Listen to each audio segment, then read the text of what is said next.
বাইকটা বিক্রি করে বিয়ের আয়োজন করলাম।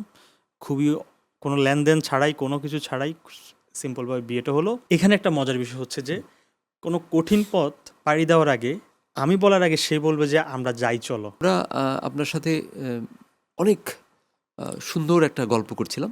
আমি একটা জিনিস প্রথমেই ভাবছিলাম বলবো দর্শকদেরকে, আমাদের অনেক অডিয়েন্স, আমাদের অনেক মিলিয়ন আমাদের সাবস্ক্রাইবার আছে।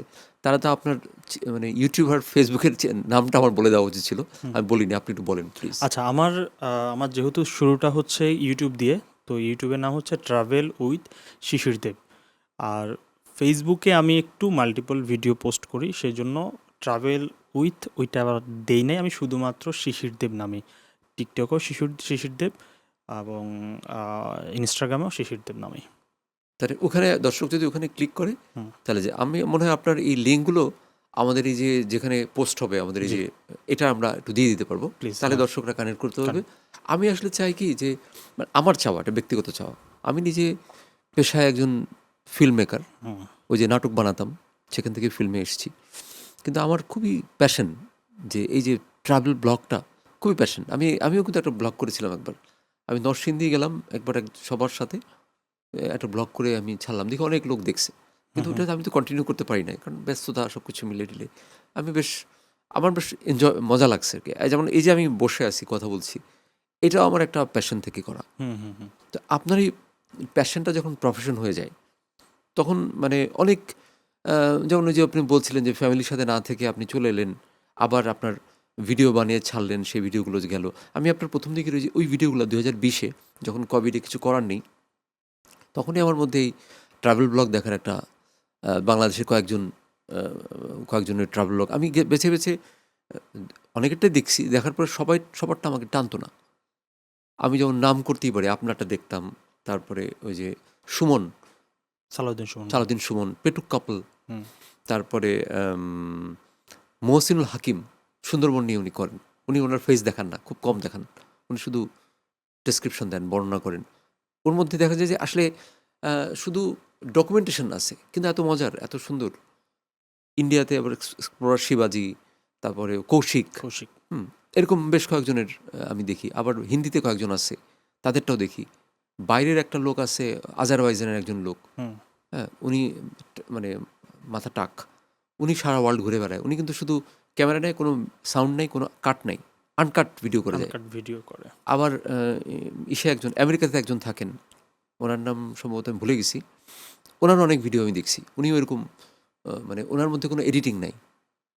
আবার উনি ইদানিং একটা ব্লগ কিনে, একটা ড্রোন কিনে বলে যে আমি ড্রোন ছাড়লাম, মানে দ্যাটস মানে ফানি, মজার।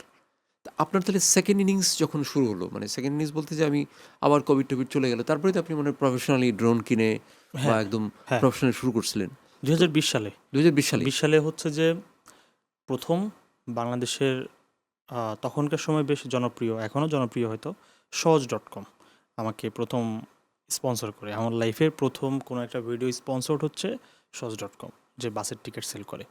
যে আপনার যে বান্দরবনের সিরিজটা আসতেছে, হুম, ওইটাতে আমাদেরকে রাখেন। ওদের সাথে মিটিং করলাম। তখন এইটা লাইফের একটা টার্নিং পয়েন্ট বলতে পারেন। যে আচ্ছা, তাহলে এটা হচ্ছে ইউটিউব ফেসবুকের ইনকাম। যে ফেসবুক তো তখন মনিটাইজেশন ছিল না, ওটা হচ্ছে ইউটিউব ছিল।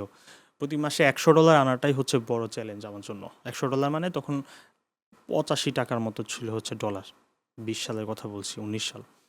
তো এই টাকা দিয়ে আসলে ঢাকা সার্ভাইভ করা সম্ভব না, এলাকায় করতে হবে।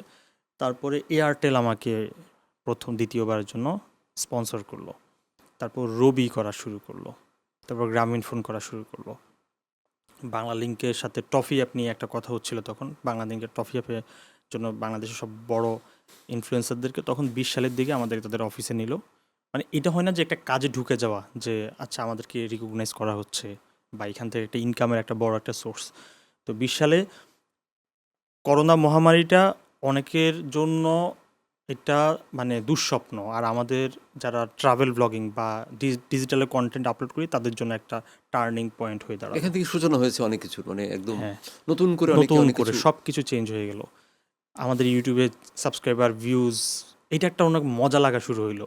যে সপ্তাহে দুইটা এখন তো 2টা করে ভ্লগ দেওয়া পসিবল হয় না, তখন চিন্তা হচ্ছে যে সপ্তাহে 2টা করে ভ্লগ আপলোড করব, সারা দিন রাত ঘুমাবো না কোনোভাবে। একটা কম্পিউটার একটা ভিডিওর কাজ করতে লাগতো 3 দিন, রেন্ডার দিতে লাগতো 1 দিন।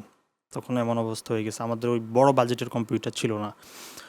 তো তখন ভিডিও আপলোড করা শুরু করি, একের পর এক মানুষ দেখতে থাকে, কিন্তু আর বসে থাকি নাই।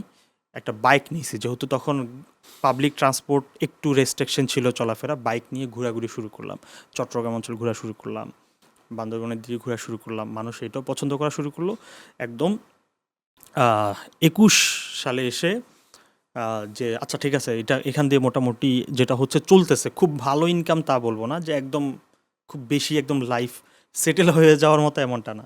কিন্তু এখানে একটা বড় সাপোর্ট ছিল হচ্ছে আমার ওয়াইফের কথা বলবো, কারণ হচ্ছে সে যে এই ছেলে মাত্র মাস গেলে 15 থেকে 20,000 বা 30,000 টাকা ইনকাম করে, একদম বেশি হলে তার ভিতরে তার ট্রাভেলিং কস্ট আছে, তার সাথে কি লাইফটা চলবে কি চলবে না এটা একটা বিষয়। তখন বিয়ে করি নাই, যদি আমরা দুজনেই ঘুরতাম, আমি নিজেও গ্রুপ নিয়ে যেতাম, কারণ হচ্ছে যে পুরো ট্রিপের টাকাটা আসলে আমাদের দুজনের খরচ করা, একজন গেলে একটা জায়গায় গেলে 10,000 টাকা লাগে, দুজন 20,000 টাকা আসলে খরচ করা প্রতি মাসে দুইটা ট্রিপ করলে 40,000 টাকা খরচ করা তখন মানে আমাদের জন্য লজিক্যাল ছিল না, এত টাকা আসলে আসতো না। 21 সালে ও বললো যে বিয়ে করে ফেলি চলো। কেন বললো জানি না, আমি জানি আমার পকেটে ওই টাকাও নাই বিয়ে করার। আমার একটা বাইক কিনছিলাম, আমি জানি যে বিয়ে করতে হলে বাইকটা বিক্রি করতে হবে। আচ্ছা, দুজনে একসাথে থাকলে একটা মানসিক স্বস্তি হবে, আমরা নিজেরা আরও ওয়াইডলি কাজ করতে পারবো। বাইকটা বিক্রি করে দিলাম, বাইকটা বিক্রি করে বিয়ের আয়োজন করলাম, খুবই কোনো লেনদেন ছাড়াই, কোনো কিছু ছাড়াই সিম্পলভাবে বিয়েটা হলো। এবার বিয়ে হওয়ার কিছুদিন পর মানে বলতে পারেন এটা একদম অটোমেটিক ফেসবুকের মনিটাইজেশন প্রোগ্রাম চালু করলো। তো তার মানে আমি যে ইউটিউব প্রোগ্রামগুলো এতদিন ছাড়ছি বা আরেকটা ইনকামের সোর্স দাঁড়াই গেল, দাঁড়া গেল তখন আর কি। মনিটাইজেশন হয়ে আচ্ছা, গেল। এখানে একটা মজার কোশ্চেন করি, যেটা হচ্ছে যে ব্লগ করতে আপনি একা ব্লগ করতে পছন্দ করেন নাকি ওয়াইফকে নিয়ে করতে পছন্দ করেন? এটা খুবই ক্রিটিক্যাল একটা প্রশ্ন করছেন, কারণ হচ্ছে কি আপনি মানে বলেন, মানে নির্ভয় বলেন। নির্ভয় বলবো। নির্ভয় বলেন। আচ্ছা, এখানে বিষয়টা হচ্ছে যে ব্লগটা আমি যদি বলি যে আমার স্টোরিটা শেয়ার করব, সেক্ষেত্রে আমি না আশেপাশে কেউ থাকলে মানে আমার স্টোরিটা মানে বলা হবে না, বা আমাকে কেউ রিড করবে, সেটা আমার ওয়াইফ হোক বা আপনি হোক, আমি যেটা বলতেছি এটা কি সঠিক বলতেছি, বা আমার কি বলার ওইটা ঠিক আছে, এরকম একটা বিষয় কাজ করা বা শুরু করে। কিংবা হয় না যে এটা একটা খুব কঠিন পথ, তখন আপনি স্বাভাবিক, আপনি যখন আপনার ওয়াইফকে নিয়ে যাচ্ছেন, আপনি যে কষ্টটা করতে পারছেন সে সেটা নাও করতে পারে।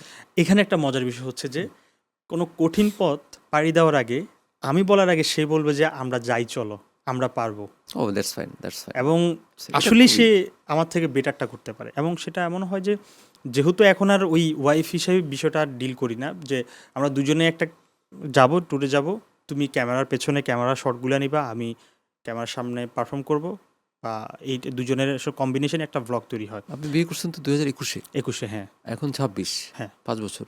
5 বছর পর্যন্ত ঠিক আছে, 10 বছরের পরে তো মানে ভাই বোন হয়ে যাবেন, তখন আরো ইজিলি কাজ করতে পারবেন।